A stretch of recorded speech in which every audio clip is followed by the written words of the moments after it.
those guys, the big guys, especially this week. Dan, three NFC South teams in the playoffs this year. Just how tough do you think this division is going to be for the foreseeable future?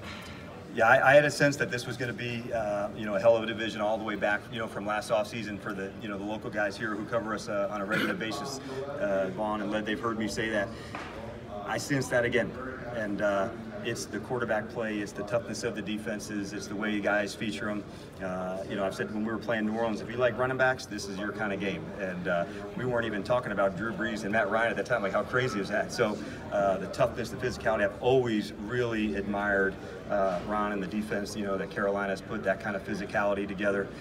Cam makes their offense very unique, that not every quarterback has running back traits to extend plays and also design ones.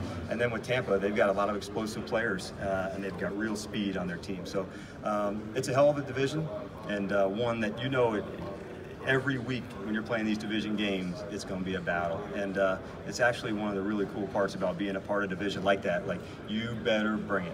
And that's going to be that way again in 18. Coach, when you came in, I remember you saying, being a D coordinator, you said, hey, I got to get adjusted to scouting the offensive players. Right. And learning about, For sure.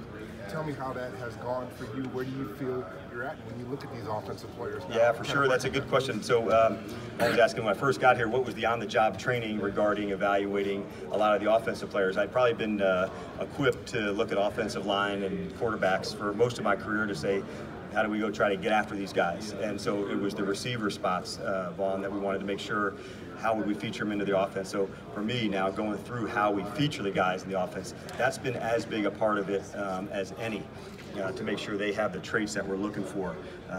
And then when we get to here, it's another layer in that. And so there's a number of guys, big guys and fast guys here that I'm really looking forward to spending time with. Dan, you were in a situation a couple of years ago similar to what Matt Patricia will be going through with the Lions now, where you came to a team right after the Super Bowl. What was the most difficult part of the organization? How were you able to overcome it? Yeah, the question is regarding coming to a team late. And what you don't know until really you get out on the practice field, you don't really know your team, that you just took over very well.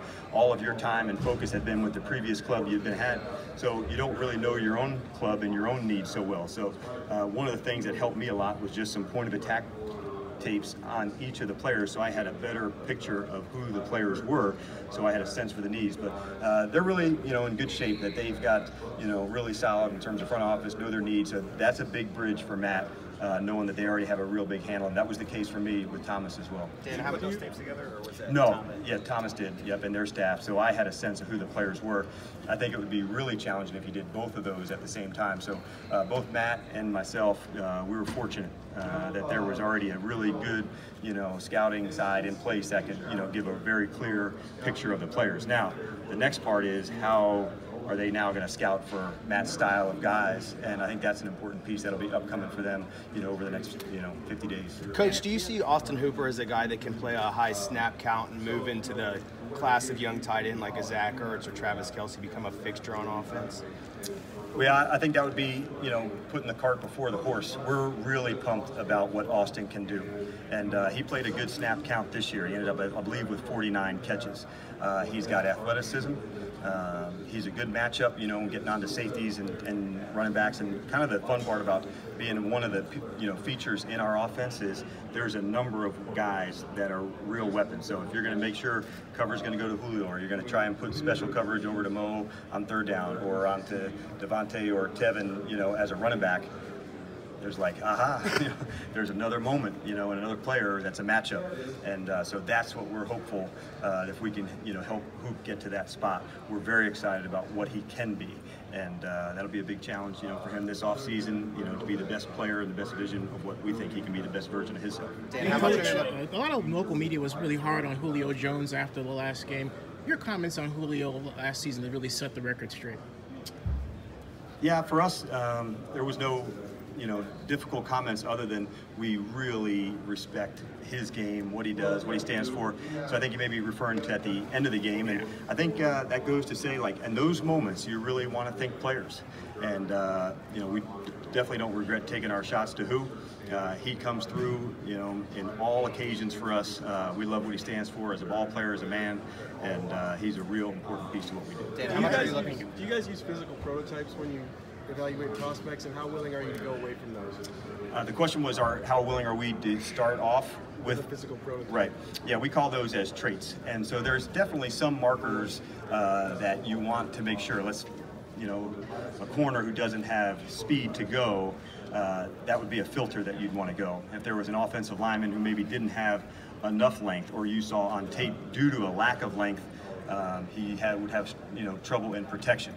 So are there outliers? Yes. Are there exceptions? Yes. One of my favorite players at linebacker was Zach Thomas.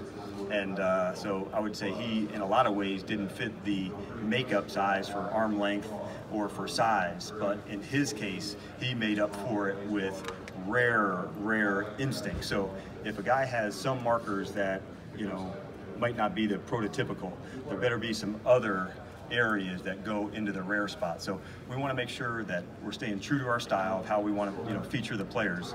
But at times, yes, there's definitely guys that are ideal enough, if that's the right way to say it. You'd always like to have the ideal size, speed, parameters, length, but at some point, this player is ideal enough to be really good. But you don't want to make too many exceptions, because then you'll have a team full of them.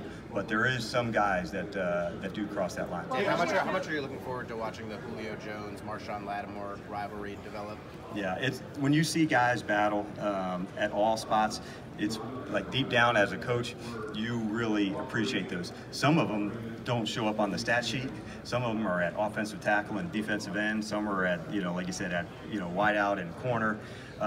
Some are at quarterback, you know, against, you know, a certain coverage or a certain scheme. So having those kind of moments, like as a player, those are a lot of fun. And this division is loaded with matchups. You know, it's linebackers on running backs. It's, you know, corners on receivers like who. So it's pretty cool to, you know, to see those. And you always better have your eye out for that to say, all right, in this game, how are we going to deal with this player? And make sure he doesn't, you know, affect the game in such a way that we don't have control over that. Does that matchup stand out, though, between those two players specifically?